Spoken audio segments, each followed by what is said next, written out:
یوې استادې چې په سکول کې د خپل پرنسپل سره ناروا تعلق ساتلی دی، هغه هم د دې د وجې چې ماته پروموشن میلاو شي او زه په ترقۍ شمه.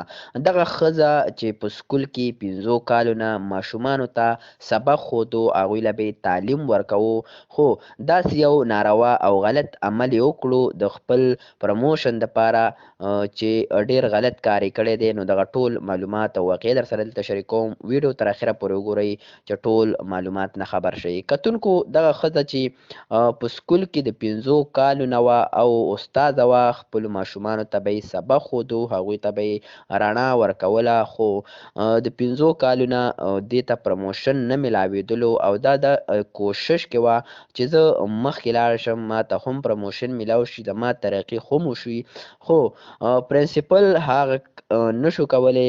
دې نه کم نور سینیر کسان ول، هغوی له به یې ترقي ورکوله او دا به یې لیست کې نه شاملوله.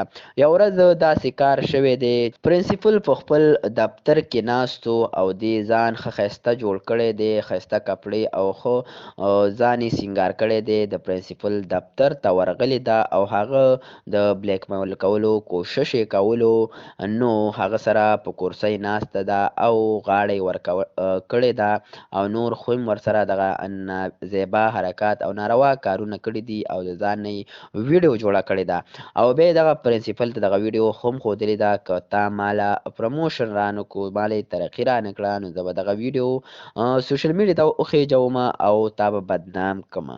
دغه پرنسپل په دغه نه دی یریدلی او دغه ښځې له بیا هم پروموشن نه دی ورکړی او د سکول نه یې هم ګیټ آوټ کړې، شړلې ده. خو دغه ویډیو چې اوس منظر عام باندې راغله، نو تاسو سره مې غوښتل چې واقعي هم در سره شریکه کړم او دغه ویډیو درته هم شو کړم، خو دغه ویډیو در سره دلته نشم شریکولی، زمونږ په پیج کې پرته ده، هلته یې کتلی شئ. دغه اپډیټ و چې در سره م شریکوو. کم کسان چې لوڼه خویندې سکولونو کې استاذۍ ته لیږي او هلته دا رنګ کارونه کوي، نو دغه باندې نظر ساتل پکار دي.